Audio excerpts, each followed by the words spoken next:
Hello and welcome to daily newspaper discussion. So today we are going to discuss the various current affair regarding 7th मई और इससे पहले जो भी हमने अलग अलग न्यूज़पेपर के हैं वो इम्पोर्टेंट जो प्री और मेंस के लिए वो हम डिस्कस करेंगे। तो पहले देखते हैं जैसे साइंस एंड टेक के अंदर हमारे लिए क्या है कि कोविड-19 जो लीडिंग कॉज ऑफ डेथ बन गया है। प्री के लिए देखेंगे क्या है इसमें, वैक्सीन पेटेंट प्लान, इकोनॉमी में organic millet, inflation adjusted return, then floating rate saving bond, ठीक है, then saving national saving certificate, Kisan Vikas पत्रा, मॉडल इंश्योरेंस विलेज, पॉलिटी के अंदर फेसबुक ओवरसाइट बोर्ड, ठीक है, देन मैप वर्क पे आज हम करेंगे, नॉर्थ सी के अंदर देखेंगे क्या क्या लोकेशंस हैं जो हमारे लिए इंपॉर्टेंट है, ठीक है जी। तो लेट्स डिस्कस। तो पहला अगर हम न्यूज़पेपर को स्क्रीन करते हैं कि द हिंदू को, तो वहाँ पे पेज नंबर 1 के अंदर है supreme court want formula on oxygen supply. तो आपको पता है ऑक्सीजन सप्लाई बहुत कम हो गई थी, है ना। तो सुप्रीम कोर्ट ने कहा जब पहले जो आपका फार्मूला है, पहले फार्मूला क्या होता था, आईसीयू के अंदर बेड और दूसरे बेड, इनके लिए अलग अलग ऑक्सीजन का जो रखा गया था। जब मेडिकल ऑक्सीजन करवाई थी मैंने, वहाँ पे मिनिस्ट्री ऑफ हेल्थ का गाइडलाइन आपको करवाई थी, उन्होंने जो 2020 के अंदर दी थी कि किस जो जनरल वार्ड है वहाँ पे ऑक्सीजन पर मिनट कितनी रहनी चाहिए और जो आईसीयू है वहाँ पे कितनी रहनी चाहिए, है ना। तो उसके बेसिस के ऊपर रहा था। तो सुप्रीम कोर्ट ने बोला भाई ये वाला मामला ठीक नहीं है, ठीक है, आप ऐसा करो कि आप जो स्टेट की टोटल रिक्वायरमेंट है, रेदर देन कि आईसीयू और नॉन आईसीयू के अंदर कितना कितना चाहिए, वो ऐसा मत करो। तो वहाँ पे करंट फार्मूले को बदलो और साइंटिफिक बेस्ड जो टोटल रिक्वायरमेंट है ऑक्सीजन की वो बात करो, ठीक है। तो यहाँ पे अगर देखो जैसे supply distribution ahead of third wave, तो सुप्रीम कोर्ट ने बोला भाई थर्ड वेव आने वाली है तो उसके पहले ही प्रिपरेशन करो। जो ऐसा न्यूज़पेपर के अंदर आया कि इंडिया के अंदर बहुत सारा आप देखोगे रिपोर्ट कहते हैं कि निकल गई है सेकेंड वेव, कई बोलते हैं कि 15 मई को आएगी, ठीक है। तो जो रफ एंड रेडी जो फार्मूला है अभी, है ना, जो इफ़ेक्टिव थोड़ा सा मतलब एक परफेक्ट फार्मूला नहीं है, ठीक है। ऑल्दो ये अभी के लिए चल रहा है। यहाँ पे ऑक्सीजन फॉर बेड का अरेंजमेंट किया है गवर्नमेंट ने, आईसीयू नॉन आईसीयू के लिए इन्होंने अलग अलग रखा हुआ है, ठीक है जी। तो allocation distribution should be oxygen audit होना चाहिए, कितनी रिक्वायरमेंट है पर स्टेट उतनी मिलनी चाहिए। और दूसरी बात, अब अराउंड 730, तो जब दिल्ली ने डिमांड की थी कि 730 अराउंड रिक्वायरमेंट है हमारी, तो हमें 450-500 मिलती है, तो वो भी उन्होंने बोला कि हमने अभी रिसेंटली वहाँ पे दिल्ली के अंदर इतनी ऑक्सीजन भेज दी है, ठीक है जी। Supreme court decline election commission plea to restrain media report. तो आपको पता है मद्रास हाई कोर्ट ने बोला था कि इलेक्शन कमीशन के ऊपर जो मर्डर का चार्ज लगना चाहिए, क्योंकि बहुत सारे जो इलेक्शन रैलीज नहीं रोकेगी, है ना। तो इसके कंटेक्स्ट के अंदर वो सुप्रीम कोर्ट में गए, तो सुप्रीम कोर्ट ने बोला कि ये फ्रीडम ऑफ स्पीच है, ठीक है। क्या क्या बोला, बहुत इंपॉर्टेंट जजमेंट है ये, आपके मेंस के अंदर भी काम आएगी, ठीक है जी। पहली बात, oral exchange in court room, है ना, मतलब जो भी बात की जजेस ने, ठीक है, is a part of right to freedom of speech, ठीक है। पहली बात ये सुप्रीम कोर्ट ने बोला। सेकंड, हाई कोर्ट जजमेंट ने जो बोला था कि उसको मर्डर का चार्ज लगना चाहिए, है ना, उसके कंटेक्स्ट में बोला गया। दूसरा, except in case of child sexual abuse, है ना, marital issues, the phenomena of free press should be extend to court proceeding, ठीक है। इस केस के अंदर थोड़ा सा रिस्ट्रिक्शन है। तो पहली बात, तो क्या phenomena of freedom of speech पूरा फुल फ्लेश्ड है?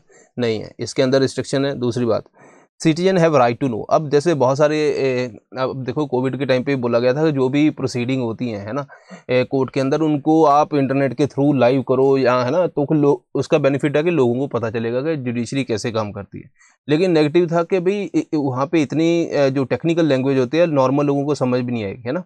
तो दूसरा कि वहाँ पे जजेस की इंडिपेंडेंस के ऊपर भी क्वेश्चन उठे थे, इसलिए उसको मना कर दिया। तो लेकिन ये उसके राइट स्टेप है। जैसे मान लो कुछ फैसले हैं, जैसे कोई PIL फाइल होगी, है ना, जो लार्जर कंटेक्स्ट के अंदर है, जैसे सपोज करो हेल्थ वाला इशू, अभी ये लार्जर कंटेक्स्ट के अंदर पब्लिक इंटरेस्ट में है, तो इसको अगर लाइव कर भी दोगे कोई इशू आएगा नहीं, है ना।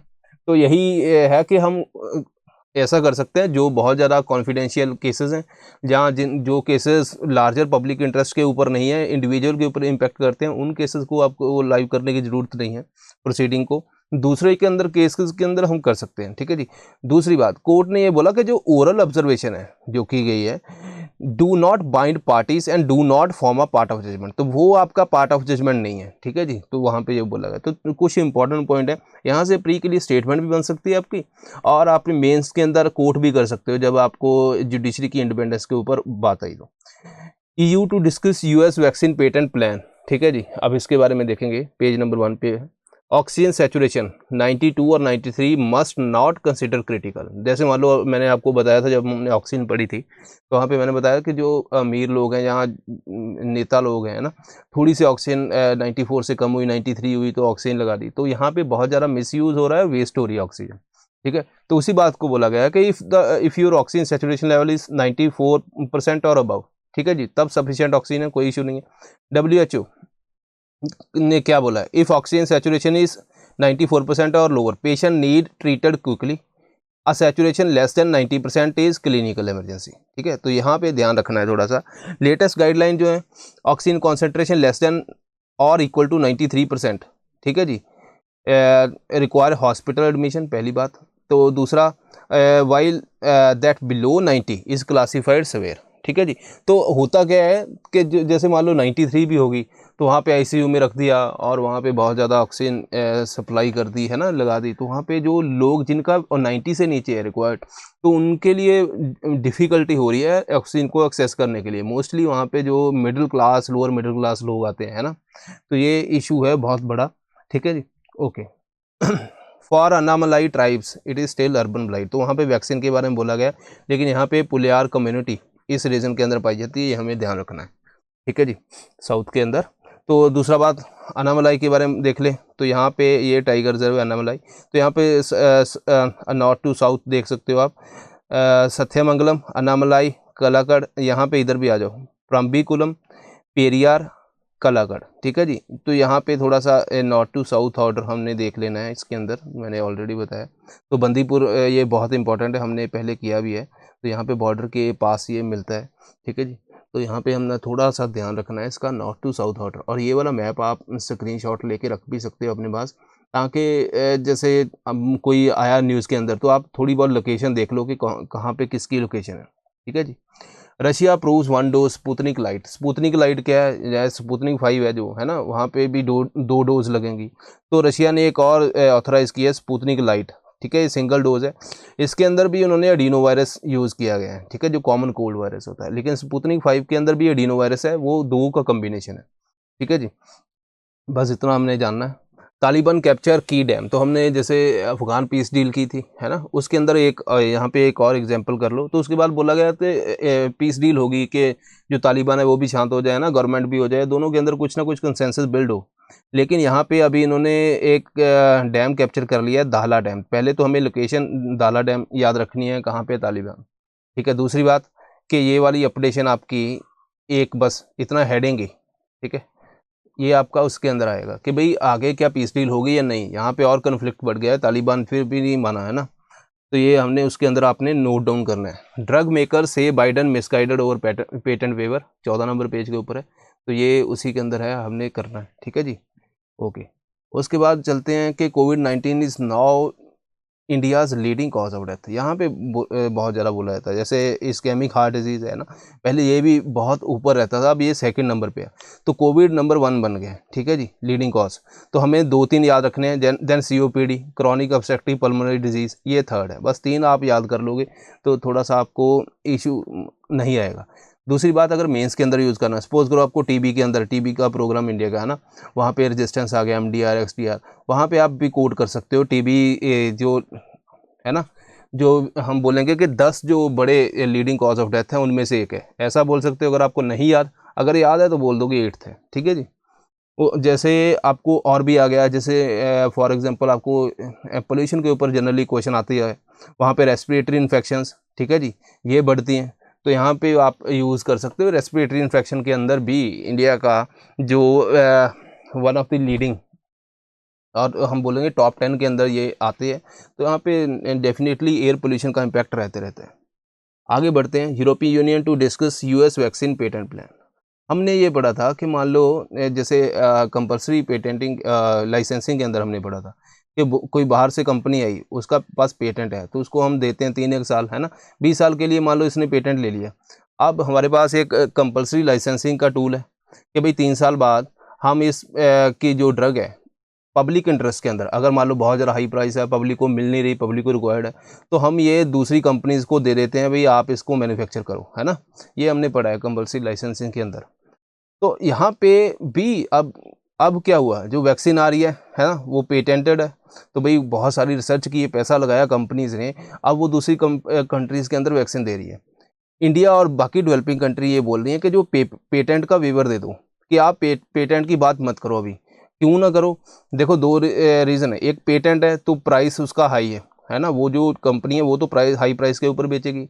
दूसरा, जो अभी इसके हिसाब से जो कुछ ही मैन्युफैक्चरिंग यूनिट हैं जो इसको डेवलप कर रहे हैं, है ना, मैन्युफैक्चर कर रहे हैं, तो इट मीन्स कि सप्लाई भी बहुत कम है। अगर मान लो पेटेंट के ऊपर वेवर मिल गया तो कोई भी जिसके फॉर्मुलेशन दे दी और कोई भी कंपनी इसको मैन्युफैक्चर करेगी। जब कोई भी कंपनी मैन्युफैक्चर करेगी तो बहुत ज़्यादा लोगों को मिलेगी, सप्लाई का इशू नहीं रहेगा।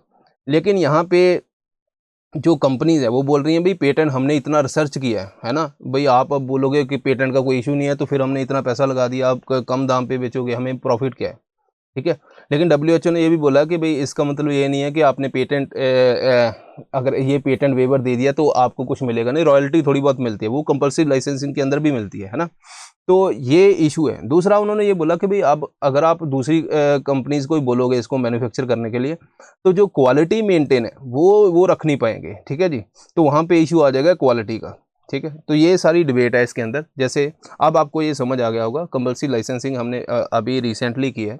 ठीक है जी, उसमें एवरग्रीनिंग भी किया था। France joined US in supporting the easing of patent. पहले तो इन्होंने जैसे US ने भी पहले मना ही कर दिया था, लेकिन अभी इन्होंने बोला कि चलो ठीक है हम बात कर लेते हैं। ठीक है जी। उसके बाद बाइडन एडमिनिस्ट्रेशन उसने भी सपोर्ट किया कि ठीक है हम पेटेंट वेव कर देंगे, है ना। अगर आपको रिसेंटली याद होगा, हमने इंडो US की जब बात हुई थी फ़ोन पे, है ना, मोदी जी की बाइडन के साथ, तो हमने वहाँ पे ट्रिप्स एग्रीमेंट उसी कंटेक्स्ट के अंदर कंपल्सरी लाइसेंस किया था। तो ट्रिप्स एग्रीमेंट के अंदर भी ये आता है WTO के अंदर। ठीक है जी। India has been leading the push for lower and middle income countries, है ना। तो यहाँ पे अगर आप देखोगे तो पेटेंट के लिए पुश, वेवर के लिए कौन पुश करेगा? डेवलपिंग कंट्री करेंगी, क्योंकि उनको लो प्राइस के ऊपर मिलेगी। ठीक है, okay. Why is the demand to waive the patent? क्यों डिमांड है? ऑल्दो मैंने बता दिया अभी सारा आपको। ओनली ड्रग कंपनीज, है ना, जिसके पास पेटेंट है वही ऑथोराइज है मैन्युफैक्चर के लिए। Any company which possess required technology and infrastructure can produce vaccine. ठीक है जी, अगर आप वेव कर दोगे तो कोई भी कंपनी इसको प्रोड्यूस कर सकती है ना, फिर उससे चीपर होगी, मोर जेनरिक वर्जन कोविड वैक्सीन का जनरेट होगा, है ना, जो भी शॉर्टेज है, और अफोर्डेबल वैक्सीन बन जाएगी, है। ठीक है, फॉर इंस्टांस जैसे US है।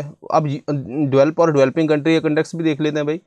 US है, वहाँ पे एस्ट्राजेनेका है, फाइज़र है, मोडर्मा है, जॉनसन जॉनसन, अब इतनी सारी वैक्सीन बना रहे हैं। तो वहाँ पे तो ऑलरेडी जो बोलते हैं कि बहुत सी ऐसे जगह हैं जहाँ पे एक्सेस है वैक्सीन का। ठीक है जी, उतनी उनकी रिक्वायरमेंट नहीं है। लेकिन अगर आप डेवलपिंग कंट्री के अंदर देखो तो वहाँ पे तो वैक्सीन की बहुत शॉर्टेज है। डेवलप और डेवलपिंग के अंदर हो गया गैप कि डेवलपिंग एंड वेल्थियर कंट्रीज़, है ना। जैसे जो डेवलपिंग कंट्री वहाँ पे पुअर पीपल है, पॉपुलेशन है, तो उसके बहुत ज़्यादा हेल्थ केयर सिस्टम भी ओवरबर्डन है। तो हमें पेटेंट को वेव करना चाहिए। ठीक है, अनलेस वी वैक्सीनेट। हाँ, अब और बात कि मान लो अब डेवलप कंट्री बोलती भी हम नहीं करेंगे, तो डेवलप कंट्री बोला भाई हमने तो सभी को वैक्सीनेट कर दिया, हमें क्या प्रॉब्लम है ना। दूसरी साइड पे आ गई डेवलपिंग कंट्री, यहाँ पे मान लो वैक्सीनेशन नहीं हुई तो यहाँ पे बहुत से लोग होंगे, है ना, जिनको वैक्सीनेशन नहीं होगी। मतलब यहाँ पे फिर कोरोना रहेगा। कोरोना रहेगा तो जितना कोरोना ट्रेवल करेगा from one person to another person, उतना ज़्यादा म्यूटेशन भी होगी। ये भी हमने किया है ना, म्यूटेशन के डबल म्यूटेंट कोरोना वायरस, जो न्यू वेरिएंट आए हैं वो भी होगी। तो जितनी ज़्यादा म्यूटेशन होगी तो हो सकता है कि फ्यूचर के अंदर वैक्सीन उसके ऊपर ना काम करे, क्योंकि आपको पता है जब म्यूटेशन होती है, ये अगर आपका कोरोना वायरस है, ये हमारा सेल है, उसके ऊपर रिसेप्टर लगे हैं एस, तो ये उसका जो स्पाइक है ये यहाँ पे अटैच होता है। ठीक है जी, यहाँ पे अटैच होता है और सेल के अंदर चला जाता है। अगर मान लो स्पाइक के अंदर म्यूटेशन हुई, दो केस हो सकते हैं, या तो ये बहुत ज़्यादा अटैच करेगा, है ना, इसके साथ, लंग्स के साथ, तो इट मीन्स कि बहुत जल्दी ट्रेवल करेगा, है ना, ऐसा अगर उसमें थोड़ा सा चेंज हो गया। या क्या होगा कि भाई ऐसा म्यूटेशन हो गई, वो डिक्रीज हो गया, वो इतना अटैच नहीं हो रहा, तो वो अल्टीमेटली वो कम वेरिएंट ऑफ कंसर्न नहीं रहेगा, वो इतना ज़्यादा ट्रेवल नहीं करेगा, है ना। तो ये दो केसेस हो सकते हैं। लेकिन जैसे UK वगैरह वाला देखा गया, वो बहुत जल्दी फैलता है। ठीक है जी, तो यहाँ पे ये है अपना म्यूटेशन का कंसेप्ट, तो यहाँ पे आपको ध्यान रखना है। तो अब यहाँ पे म्यूटेशन आ गई, वैक्सीन तो काम नहीं करेगी, तो अल्टीमेटली ये फिर डेवलप कंट्रीज़ के लिए कंसर्न हो जाएगा। क्यों? क्योंकि जैसे म्यूटेशन हुई, है ना, म्यूटेशन हुई, वैक्सीन नहीं काम करेगी। यहाँ पे डेवलप कंट्री के लोग वैक्सीनेटेड हैं, अब वैक्सीनेटेड है तो ये वाला कोरोना अगर वहाँ पे चला गया, वहाँ पे जो वैक्सीनेटेड है उनको भी दोबारा हो जाएगा। तो अल्टीमेटली जो ग्लोबल विलेज है ना बना हुआ, तो वहाँ पे तो भाई आप चाहे जो मर्जी कर लो, अगर आप पूरा वर्ल्ड इसको वैक्सीनेट करता है तो वो तभी बेनिफिट है। हमने ये भी पढ़ा है हार्ड इम्यूनिटी अराउंड 60% अगर बोलते हैं कि वैक्सीनेट हो जाए, मतलब इम्यूनिटी आ जाए लोगों के अंदर वैक्सीनेशन से, या फिर कोई कोविड हो गया उसके थ्रू अगर इम्यूनिटी सर्वाइव करती है उनके अंदर, तो वो एक सफिशिएंट लेवल होगा बैरियर क्रिएट करने का, है ना।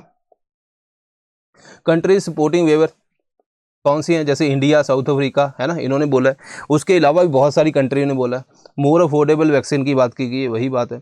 अपोजिशन कौन है, अपोजिशन वही है, कंपनीज है ज़्यादातर, ठीक है जी। अब पहले यूएस यूरोप भी थोड़ा अपोज करता था, अब थोड़ा सा आराम ले रहा है, ठीक है जी।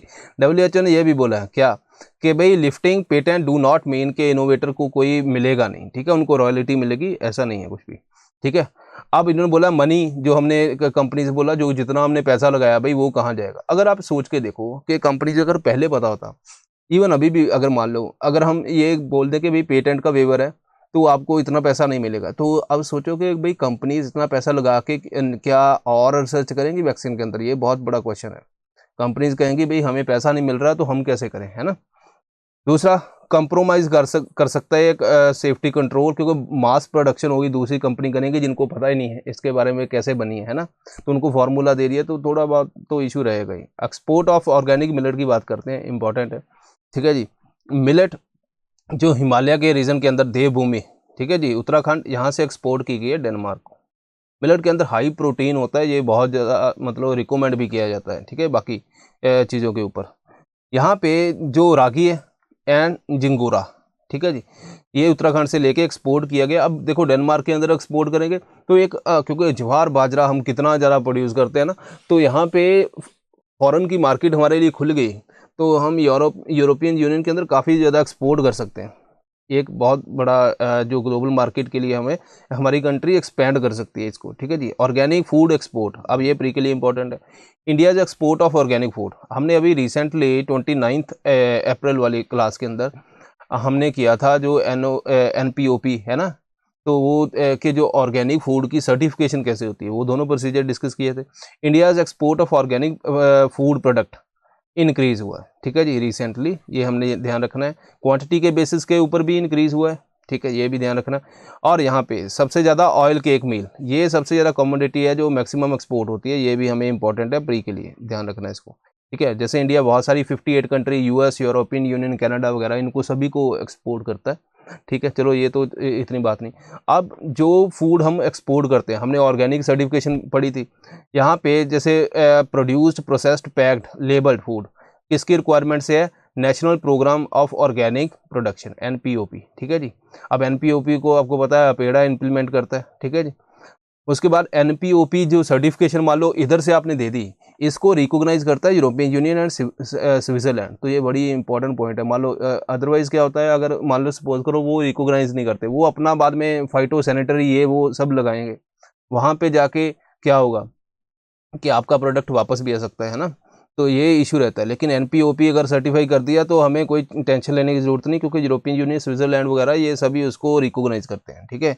एक्सपोर्ट करते हैं इंडियन ऑर्गेनिक प्रोडक्ट UK, है ना, इवन आफ्टर ब्रेक्सिट के, वो मैंने बोला था कि आने वाले दिनों में हम इसको एडिटोरियल के अंदर कवर करेंगे इस टॉपिक को कि क्या इसके अंदर है, ठीक है जी।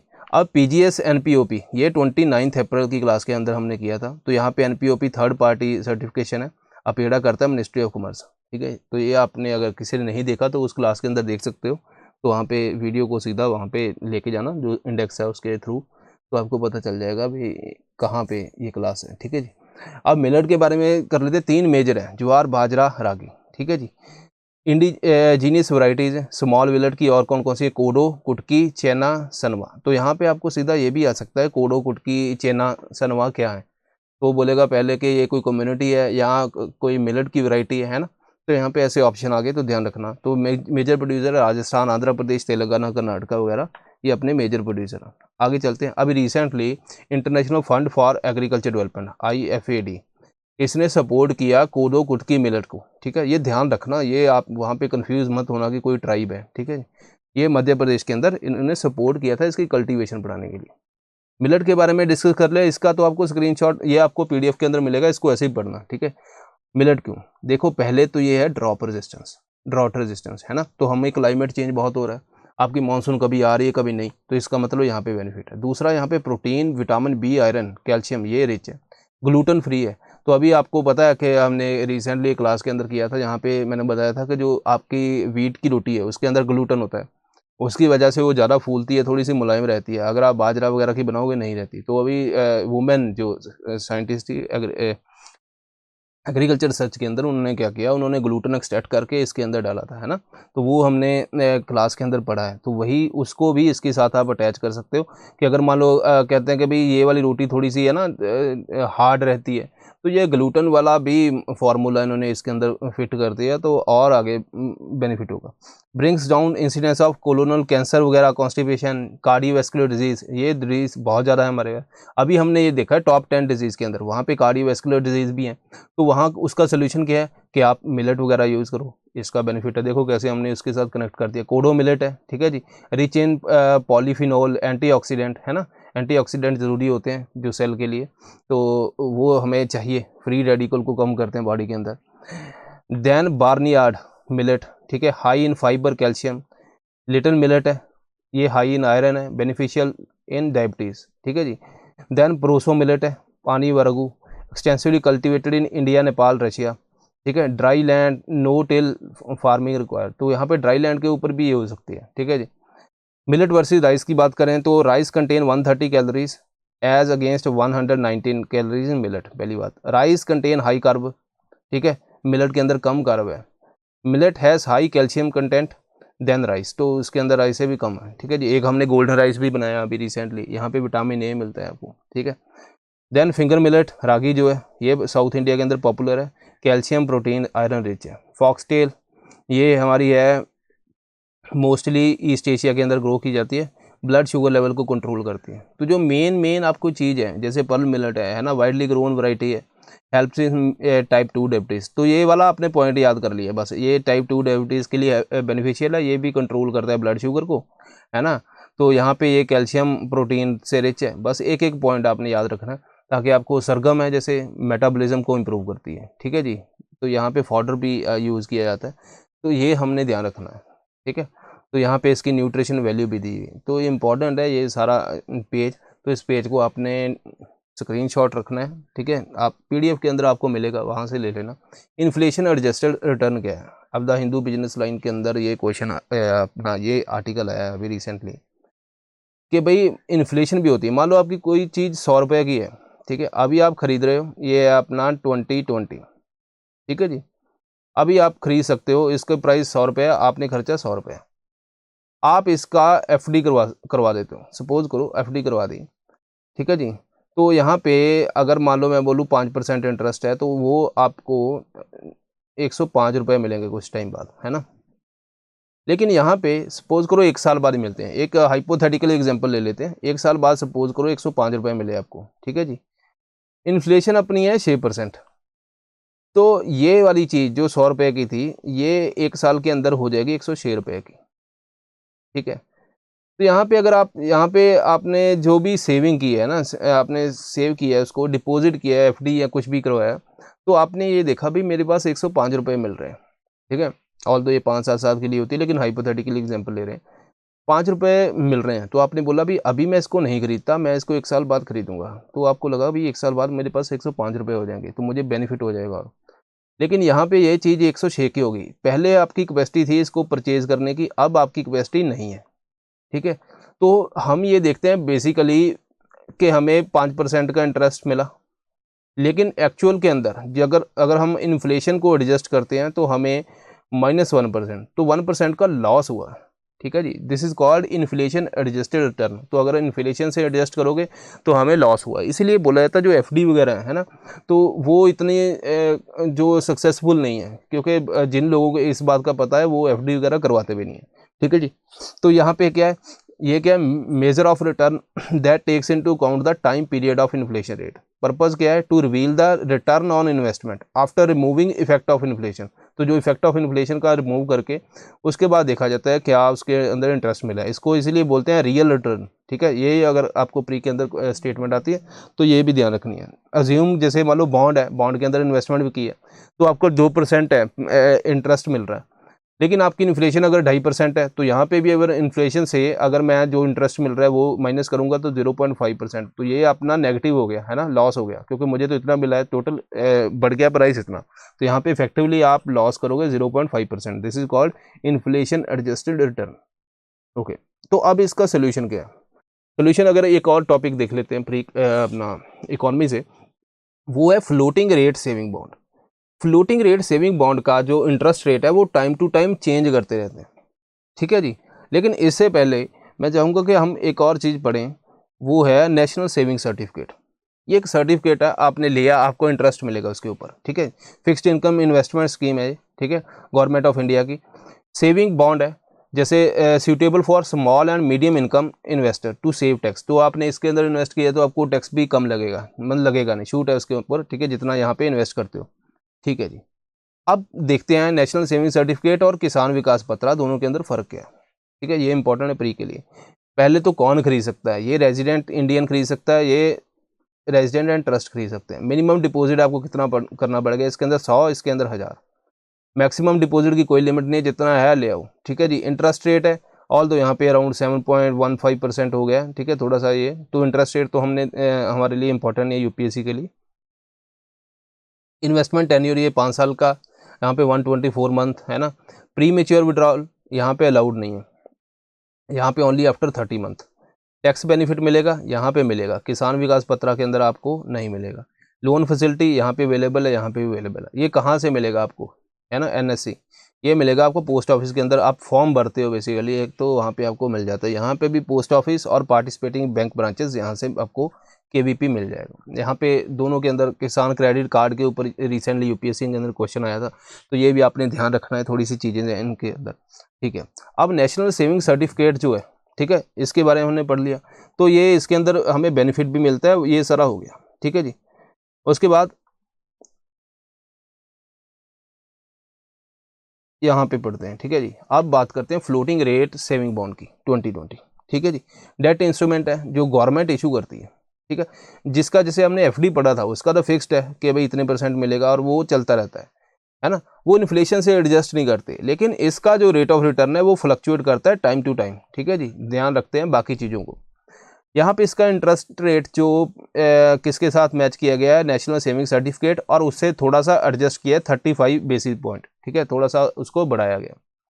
लेकिन ये हमें लिए इंपॉर्टेंट नहीं है कितना बढ़ाया कितना नहीं, बस इतना आपने याद रखना है कि किसके साथ है, नेशनल सेविंग सर्टिफिकेट के साथ पैक किया गया। कौन ले सकते हैं? एनी इंडियन रेजिडेंट इंडियन इस बॉन्ड को खरीद सकते हैं। एनआरआई नॉट एलिजिबल नहीं है।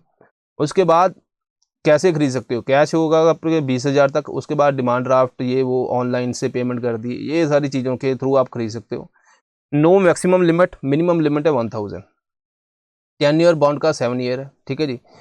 अर्ली अगर आपने निकलना है वहाँ से, तो पहले अगर मान लो 60 से 70 साल किसी की एज है, ठीक है, उसके लिए रखा गया कि वो 6 साल बाद वहाँ से हट सकता है, ठीक है, रिडेम्पशन के लिए।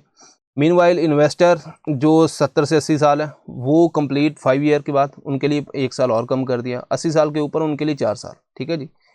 ओके, तो रिटर्न फ्रॉम योर इन्वेस्टमेंट, जो भी फ्लोटिंग रेट बॉन्ड है, ठीक है, वो एडेड इन योर इनकम, वो इनकम के अंदर ऐड होती है। जब आपकी इनकम के अंदर ऐड होगी तो इनकम टैक्स भी लगेगा उसके ऊपर अंदर, तो इसलिए इसके ऊपर टैक्स लगता है, ठीक है जी। तो ये हमने ध्यान रखना है, ठीक है। अब बॉन्ड होल्डर हैं, मान लो किसी ने बॉन्ड खरीदा, उसने नॉमिनेट कर दिया कि मेरे बाद मेरी वाइफ को मिलेगा, तो अल्टीमेटली उसकी वाइफ को मिल जाएगा, ठीक है। लेकिन इसको आप ट्रेड नहीं कर सकते कहीं पे भी मार्केट के अंदर, और ना ही ये कोलेटरल यूज़ कर सकते हो एज ए लोन। अगर आप देखो फ्लोटिंग सेविंग रेट बॉन्ड है ना, ठीक है, 7 साल के लिए यहाँ पे इंटरेस्ट रेट मिल रहा है हमें 7.15। एसबीआई की एफडी के अंदर 5 साल के लिए 5.7, एक्सिस के लिए 5.75। तो यहाँ पे ये वाला बेटर है, इसीलिए आपको जो इन्फ्लेशन एडजस्टेड है ये, है ना। आगे बढ़ते हैं।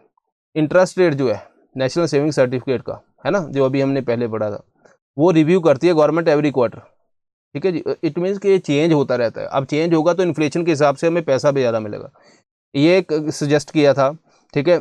इंटरेस्ट रेट कैसे आएगा? श्यामला गोपीनाथ कमेटी ने इसका फार्मूला सजेस्ट किया था, ठीक है जी।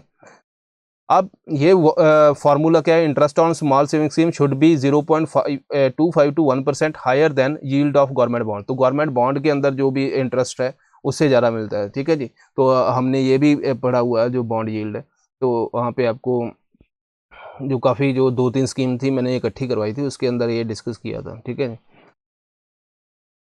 ओके, जो ऑपरेशन ट्विस्ट है उसके अंदर डिस्कस किया था ये वाला, ठीक है। तो ये अपना सारा है। आगे बढ़ते हैं, मॉडल इंश्योरेंस विलेज। हमें ये पता है भी इंश्योरेंस बहुत कम लोग लेते हैं, है ना। प्रधानमंत्री फसल बीमा योजना आई, उसके अंदर भी इन्होंने ग्रिड बना दिए कि इतना एरिया है, अगर ये सारा इसके अंदर पूरे का पूरा, है ना, या बारिश आ गई बहुत ज़्यादा, साइक्लोन ये वो, अगर पूरे का पूरा वहाँ पे डिस्ट्रॉय हुआ तभी लोगों को पैसे मिलेंगे। लेकिन अगर मान लो आधा हो गया तो आधे का नहीं हुआ तो वहाँ पे पैसे का कोई वो है नहीं, ठीक है। तो यहाँ पे दूसरा प्रीमियम वगैरह का भी बहुत इशू है, स्टेट कंट्रीब्यूट नहीं करती, है ना, इसके अंदर एफर्ट नहीं कर रही, तो ये सारा इसलिए वहाँ पे कुछ ऐसा हुआ नहीं। अब अपना हेल्थ का इशू आ गया, कोविड-19 भी आ गया, यहाँ पे भी बहुत सारा लॉस हो रहा है लोगों को, स्पेशली रूरल एरिया के अंदर, वो अवेयर भी नहीं है इसके लिए। एक सजेशन भी आया था साल पहले एक न्यूज़पेपर के अंदर, उन्होंने ये बोला कि आप जो इंश्योरेंस है, आप हमारे इंडिया के अंदर ज़्यादा कौन है, जो थोड़े से एज्ड पीपल है ना, उनके अंदर इंश्योरेंस की बात करते हैं हम, लेकिन बहुत सारी यूथ है जो, वो उसके अंदर इंश्योरेंस, उन्होंने इंश्योरेंस नहीं ली हुई। तो यहाँ पे इसीलिए हमारा इंश्योरेंस का प्रीमियम प्राइस भी हाई है ना, क्योंकि कम लोग लेंगे, इंश्योरेंस का कॉस्ट तो आता है, कम लोग लेंगे तो वहाँ पे, क्योंकि इनका रिस्क भी बहुत रहता है लोगों का, है ना, इसलिए कम लोग ले रहे हैं, तो वहाँ पे प्रीमियम भी आपको ज़्यादा भरना पड़ता है। वो बोलते हैं अगर आप यूथ को इन्वॉल्व करो, यूथ के इन्वॉल्व करने के दो बेनिफिट है, एक तो आपका बेस बढ़ेगा तो आपका प्रीमियम जो हाई है वो कम होगा, तो कॉस्ट ऑफ इंश्योरेंस डिक्रीज करेगी। दूसरा, यूथ जो है इतना जो डिजीज़ के लिए प्रोन भी नहीं है ना, तो यहाँ पे आपको जो खर्चा करना होगा वो भी बहुत कम करना होगा। ये दो चीज़ें हैं, तो अगर हम यूथ को इन्वॉल्व करें तो हमारा इंश्योरेंस वाली स्कीम जो है वो पर्पस सॉल्व हो सकता है, ठीक है। तो अभी इंश्योरेंस रेगुलेटरी जो डेवलपमेंट अथॉरिटी ऑफ इंडिया है, IRDAI, इसने ये बोला कि हम मॉडल इंश्योरेंस विलेज कंसेप्ट लेके आते हैं, मतलब आप पूरे के पूरे विलेज को हम इंश्योरेंस दे देंगे डिफरेंट कैटेगरी के अंदर, ठीक है। अब उससे बेनिफिट क्या होगा, एक तो लोग मोटिवेट होंगे, दूसरा अब इनके पास पैसा कहाँ से आएगा, तो उसके लिए उसने बोला CSR वगैरह आप सब्सिडाइज प्राइस के ऊपर हम इंश्योरेंस देंगे लोगों को ताकि वो ले लें। मॉडल इंश्योरेंस विलेज कंसेप्ट क्या दिया है, कॉम्प्रिहेंसिव इंश्योरेंस प्रोटेक्शन देनी है अफोर्डेबल सब्सिडाइज कॉस्ट के ऊपर, ठीक है जी। तो पहले implement minimum 500 village in different district of the country in first year and 1000 village उसके बाद इन 2 ईयर, ठीक है। तो अगर हम इतने लोगों को करते हैं तो बाकी भी लोग थोड़ा सा होंगे, उनको लगेगा ठीक है। To demonstrate the concept efficacy of insurance management tool, जैसे मान लो आपने स्पेशल फोकस किसके ऊपर करना है, effort to cover entire population in the village and their property, farm crop, farm machinery, different village level services, है ना, मैन्युफैक्चरिंग, ये सब कुछ हमने कवर कर देना है कि मान लो कोई भी जैसे साइक्लोन भी आया या कुछ ऐसा भी आया, बहुत ज़्यादा मानसून हुई, यहाँ ड्रॉट आ गया, तो वहाँ पे बेनिफिट मिलेगा इनको अपने उसका। तो अब दूसरे लोगों को भी लगा यार इनको बेनिफिट मिल रहा है, तो वो भी आपकी इंश्योरेंस के लिए जाएंगे, ठीक है। तो यहाँ पे एक्सपेक्टेड टू टैकल लॉसेस, जैसे आपका वैक्सीन है, पहले पहले किसी ने वैक्सीन लगवाई नहीं, उसके बाद जब बहुत ज़्यादा ये सेकेंड वेव बढ़ गई है ना, तो यहाँ पे फिर लोगों को लगा कि भाई ऑक्सीजन की कमी होगी, तो लोग अब बहुत ज़्यादा हैं कि भाई किसी तरह वैक्सीन लग जाए, लेकिन अभी वैक्सीन की कमी होगी, ठीक है। तो यहाँ पे इसीलिए ये लोगों को अपनी वही सिचुएशन ही डील करती है कि भाई बिहेवियर चेंज करती है, बिहेवियर मॉडिफिकेशन के अंदर आपको ये UPSC के अंदर पेपर 4 के अंदर क्वेश्चन आ सकता है, ठीक है। वहाँ पे वैक्सीन वाली एग्जांपल देना आप, ठीक है जी। अब यहाँ पे नाबार्ड अदर इंस्टीट्यूट जैसे CSR, है ना, फंड जो है, अभी हमने रिसेंटली CSR के बारे में पढ़ा, गवर्नमेंट सपोर्ट, ये सारा री इंश्योरेंस कंपनी, ये सारी इनकी सपोर्ट से हम जो प्रीमियम कॉस्ट है उसको डिक्रीज कर सकते हैं, ठीक है जी। अब इसके अंदर और क्या, जैसे मतलब property crop get cover, entire village participate in initiative, अगर इंटायर विलेज पार्टिसिपेट करेगा, दूसरे विलेजेस भी उनको भी थोड़ा सा बिहेवियर चेंज करेंगे लोग के, हाँ हम कर लें, ठीक है इसके अंदर। तो अब थोड़ी सी बेसिक टर्म देख लेते हैं। एक होता है इंश्योरेंस पेनिट्रेशन, ये होता है percentage of insurance premium to GDP, बहुत ज़्यादा इंपॉर्टेंट है प्री के लिए। अब इंडिया के अंदर जो इंश्योरेंस पेनिट्रेशन है वो उसका चैलेंज है, जैसे मार्जिनली इंप्रूव हुई है, जैसे 3.76% है 2019 के अंदर, 2001 के अंदर थी 2.71, ठीक है जी। इकोनॉमिक सर्वे अपना 2020-21 ये बोलता है। दूसरी बात पेनिट्रेशन नॉन लाइफ सेगमेंट के अंदर, तो ये हमने याद रखना है, हाँ इंक्रीज हुई है, ठीक है जी। ऑल दो स्टेडली इंक्रीज नहीं हुई, जेक जेक रहता है इसके अंदर। Penetration of non life segment, जो नॉन लाइफ इंश्योरेंस है वो 0.94% है, 0.97% थी 2018 के अंदर, तो ये थोड़ी सी हमने 2 सालों के अंदर डिक्रीज हुई है। लाइफ इंश्योरेंस सेगमेंट के अंदर हायर पेनिट्रेशन है, तो ये 2018 के कंपैरिजन इंक्रीज हुई है, ठीक है। लेकिन अगर आप और कंट्रीज़ देखो, जैसे आपने मलेशिया देखा, थाईलैंड, चाइना, है ना, यहाँ पे 4+ ही है सभी की, तो ये आप कंपैरिजन कर सकते हो जब आप मेंस के अंदर लिखोगे। ये वाले फैक्ट अपने प्री के लिए इंपॉर्टेंट है। इंश्योरेंस डेंसिटी होती है दूसरी term, insurance premium to population ratio, ठीक है, ये होता है। तो ठीक है, ये अराउंड $78 पहुंच गई 2019 के अंदर, तो 11.5 थी 2001 के अंदर, इंक्रीज़ हुई है, बिल्कुल इंक्रीज़ हुई है, लेकिन स्टेडली इंक्रीज़ नहीं, हमने ध्यान रखना है। Density for insurance life insurance के अंदर 58 है, नॉन लाइफ के अंदर 19 है, तो हमारी जो लाइफ इंश्योरेंस है उसके अंदर ज़्यादा है as compare to non life के अंदर, ठीक है जी। तो ग्लोबल अगर इंश्योरेंस डेंसिटी देखें तो ये देखो 379, तो इंडिया का कंपैरिजन देखो, इंडिया तो इसके आसपास भी नहीं है ना। तो इसीलिए जितना आपका इंश्योरेंस भी होगा, आप यूएस का सिस्टम देख लो, इंश्योरेंस है प्रॉपर रहता है वहाँ पे, उनके इंश्योरेंस क्लेम के लिए कंपनीज काम करती हैं जो इंडिया के अंदर है, आउटसोर्स की हुई हैं। यहाँ पे इंश्योरेंस का क्लेम वो सारा देखते हैं, उसके बाद रिपोर्ट भेजते हैं, उनको इंश्योरेंस क्लेम मिलता है, ठीक है, ओके।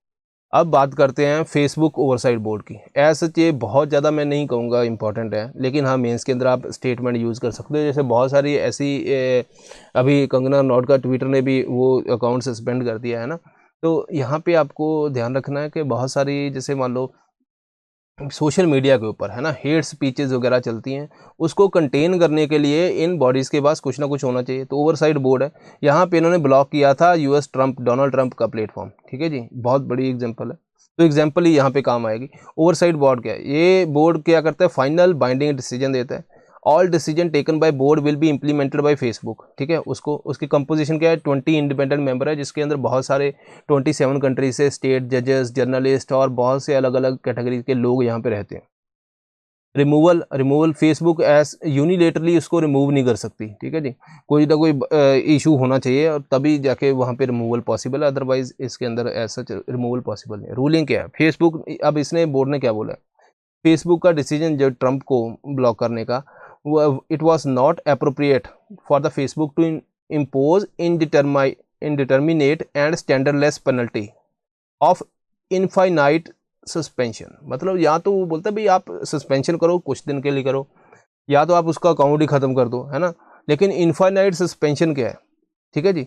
तो जैसे आइदर मूविंग सच कंटेंट, तो फेसबुक कंटेंट भी बहुत स्ट्राइक आते हैं ना, कोई ऐसा आएगा तो उतने जितने जैसे स्ट्राइक बढ़ते हैं तो वो अपना जो कंटेंट है वहाँ से ख़त्म हो जाता है ना।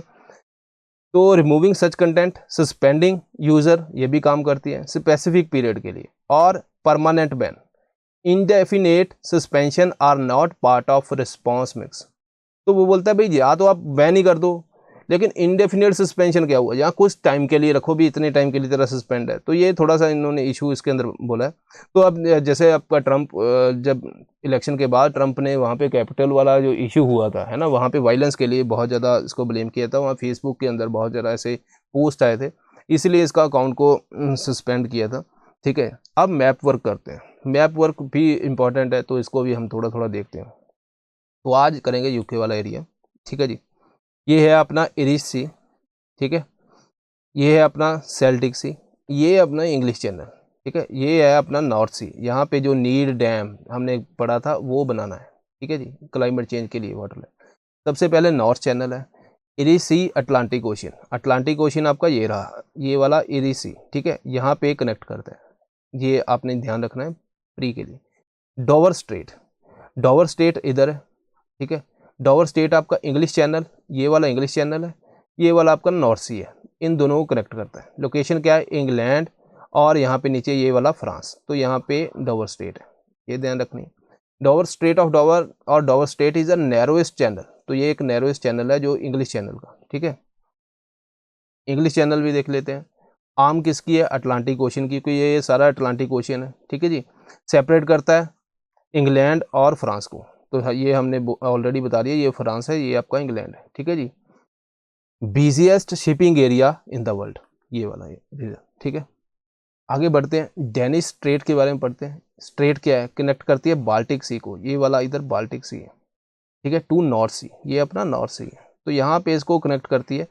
ये एक और है स्कैगेरक स्ट्रेट, ये भी इस एरिया के अंदर पाई जाती है, ठीक है। तो ये ध्यान रखना, तो आपको तो यूपीएससी के अंदर बस आइडिया होना चाहिए कहाँ नॉर्वे के पास है, कहाँ पास है, नॉर्थ सी के पास है, तो आप इजीली इसको कर दोगे, है ना, सही आंसर निकाल दोगे, तो वहाँ पे तो आइडिया चल जाता है, ठीक है। अब आगे बढ़ते हैं, नॉर्थ टू साउथ ऑर्डर देते हैं इनकी कैपिटल का। जैसे स्कॉटलैंड है, यहाँ पे एडनबर्ग है, ये नॉर्थ टू साउथ देखें तो सबसे नंबर 1 आती है ऊपर, ठीक है। उसके बाद अपना बेलफास्ट है, नॉर्दर्न आयरलैंड की ये वाली, ठीक है जी।